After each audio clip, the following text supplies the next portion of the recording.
A very good morning to one and all. As we all know, it's been a disastrous time since November 2019 when the first case of coronavirus was detected in the Wuhan district of China. And since then, everything went downhill. In no time, corona was declared as the global pandemic. So, and mask sanitizers, social distancing became a part and parcel of our life. So first, the first wave had hit India in year 2020, and it was followed by a second wave in March and April 2021, which was even more disastrous. And within no time, people who were already treated with COVID, started coming back to hospitals, but now not with COVID, but with a deadly virus scare, a deadly fungal scare known as black fungus, which was nothing but mucormycosis. So today we all gather here to discuss and have a short talk about mucormycosis.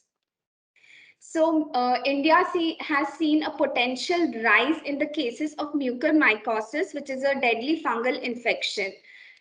As we all know, it is an infection seen in immunocompromised patients, and it is not the only fungal infection seen in immunocompromised patients. Other infections are Candida, in which patients present with oral and vaginal thrush, Cryptococcus, in which patients present with meningitis, Aspergillus, Mucor, and Rhizopus are angio-invasive fungi which are presenting with sinusitis and lung infections.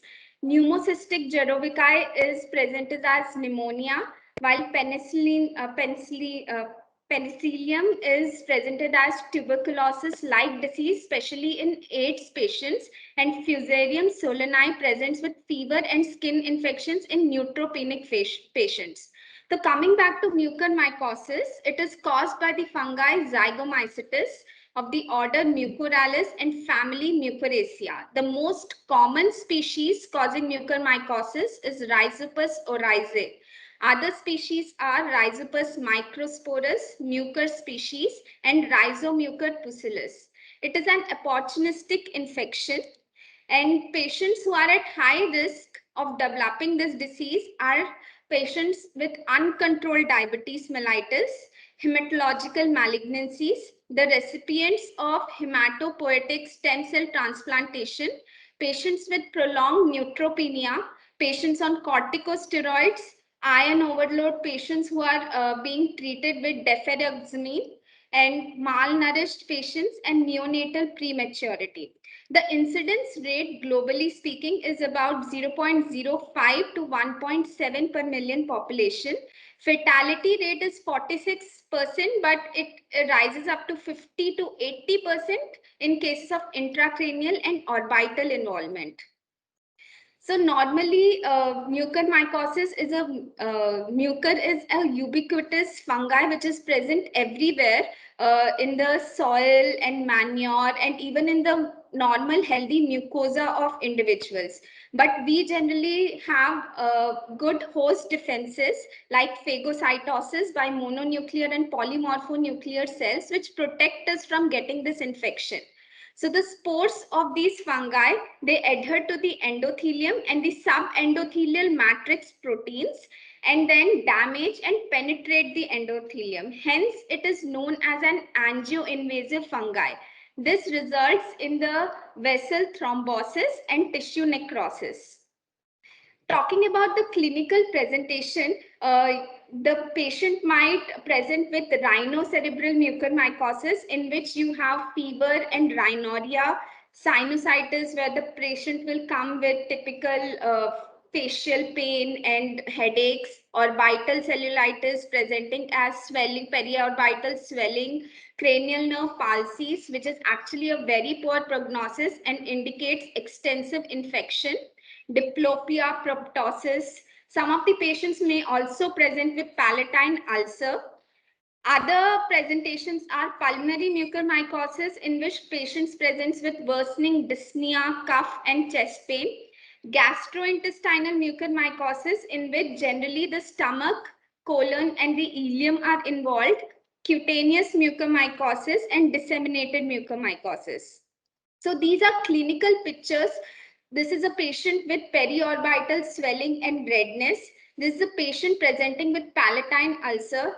All the black lesion you are seeing is nothing but the necrotic tissue mass, which has actually given the name to the fungus known as black fungus. And this is a patient showing blackish discoloration of the skin around the nasal cavity. So it was studied by Spellberg et al., the relationship between predisposing condition and the site of infection. And it was observed that patients with diabetic ketoacidosis were more prone to develop rhinocerebral mucormycosis. Neutropenic patients were developing pulmonary and disseminated mucormycosis. The patients with corticosteroids had a wide range of presentation like pulmonary, disseminated, or rhinocerebral mucormycosis. Patients on deferoxamine were prone to develop disseminated mucormycosis. Malnourished patients had gastrointestinal mucormycosis, while patients with trauma and burns were the first line of defense of the physical barrier was lost and hence developed cutaneous and subcutaneous mucormycosis.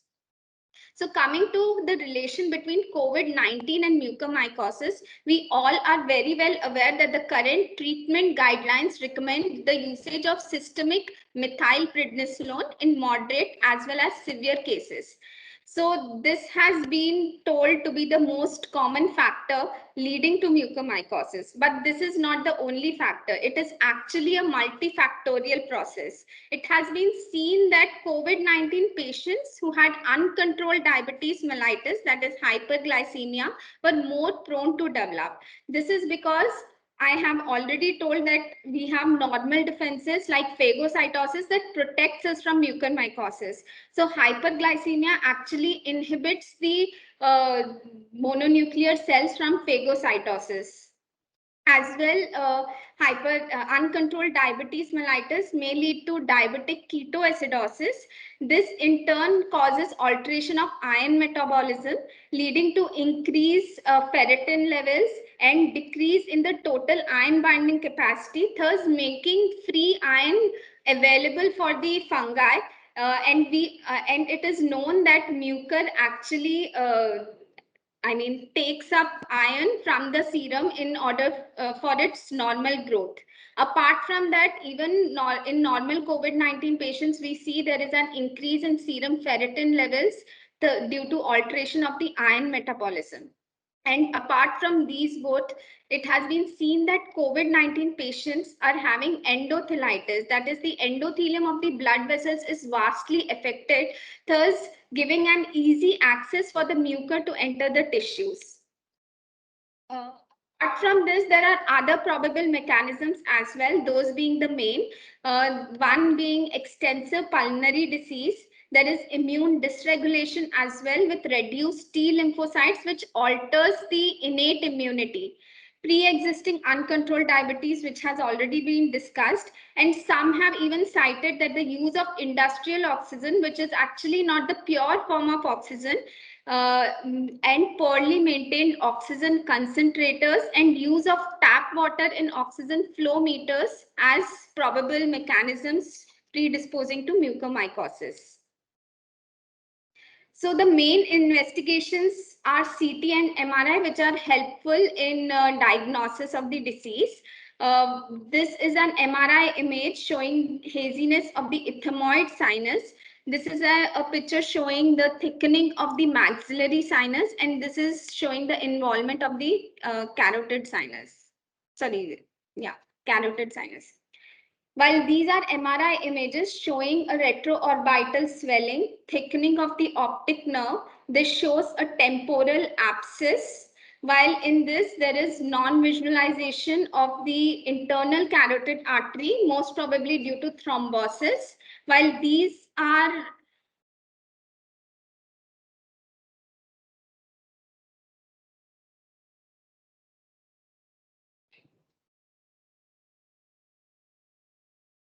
So this is an MRI image showing a retroorbital swelling. while this is an MRI image showing thickening of the optic nerve, and this is an image showing a well circumscribed temporal abscess. This is an image showing non-visualization of the internal carotid artery, mostly due to thrombosis, while this is an image showing haziness of the maxillary sinus.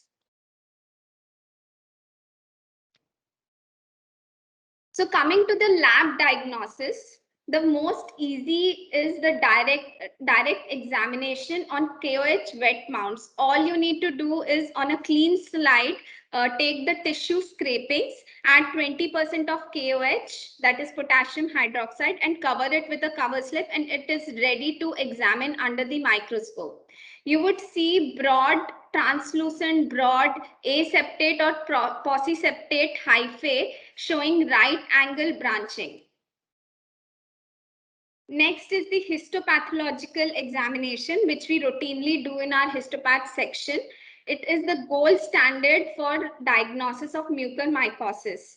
If you see, there is abundance of necrotic tissue, and these are the fungal hyphae, which are broad aseptate, as already told, showing right angle branching. This is an image showing angioinvasion. As you can see, this is a blood vessel lumen which is filled with hyphae, fungal hyphae, seen destroying or destructing the endothelium. Two special stains which are used routinely in our histopathological section as well are the PAS stain, which stain the fungal hyphae magenta color. And this is the Grogod's methenamine silver stain, which stains the fungal hyphae as black. So apart from histopathology, even microbiology department does culture. It has only 50% sensitivity. Rapid growth is seen in sabrodextrose agar and potato dextrose agar when incubated at 25 to 30 degrees Celsius. So this is a picture which is showing fungal colonies on day 1, day 2, and day 3, and day 4. These are blue, and when examined under the microscope, you can see that the hyphae and the sporangium are actually stained blue in color. Apart from the routine culture, there is a technique known as slide culture, in which the day-to-day growth of the fungi can be examined directly under the microscope. In this, we take a small piece of agar onto a clean slide, inoculate the fungal colonies onto the agar, and then cover it with a cover slip. And the growth of the fungus is seen on day 1, day 2, day 3, and day 4. In this, you can actually differentiate Rhizopus species from Mucor species. In Rhizopus species, you see that the fungal hyphae have rhizoids, which are nothing but root-like elements, and stolon, which is a stem which is running horizontally, from which the hyphae are arising. Both these features are missing in cases of mucormycosis, Mucor species, sorry.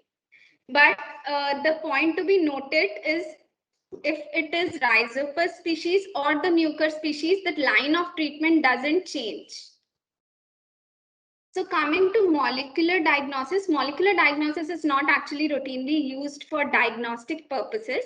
These have been used in different studies in a retrospective manner to see how useful molecular diagnosis are. But since easy tests like histopathological examination can easily detect the fungi, therefore these are not routinely used.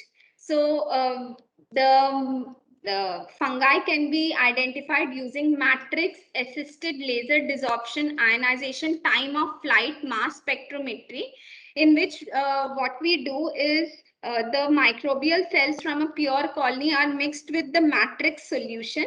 They are smeared onto target plates, air dried, and kept in a machine where they are exposed to sources of ionization. Now the ionized peptides and proteins of the fungus get separated based on mass to charge ratio and compared with that of other strains.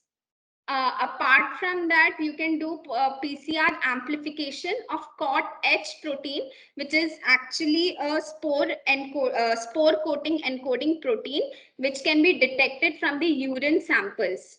Apart from that, you also do PCR amplification for 18S region of ribosomal DNA in tissue samples.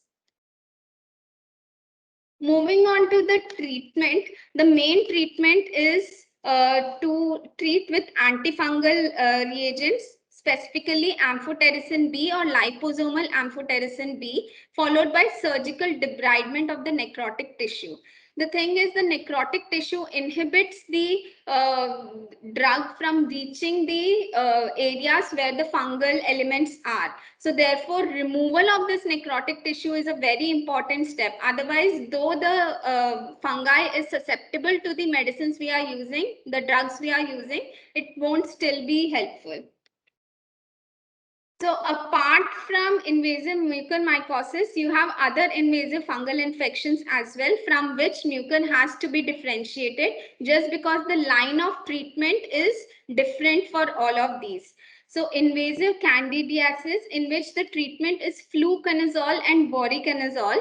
Invasive aspergillosis, in which the first line treatment is voriconazole, the second line treatment is amphotericin B, while the third line is echinocandins. And invasive cryptococcosis, in which the treatment is amphotericin B plus flucytosine or fluconazole. So these are a few histomorphological features just for you to differentiate from other fungi.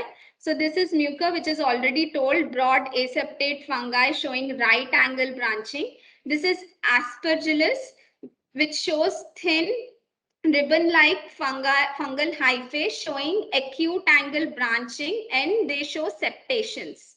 And fruiting bodies may also be noted. This is a cryptococcus in which thick-walled yeast-like cells are seen. In this, budding is not actually seen, but they show a narrow-based budding. While this is a picture of Candida showing pseudohyphae formation and yeast-like cells. So apart from the black fungus, there is a newer entity which has come up recently known as yellow fungus.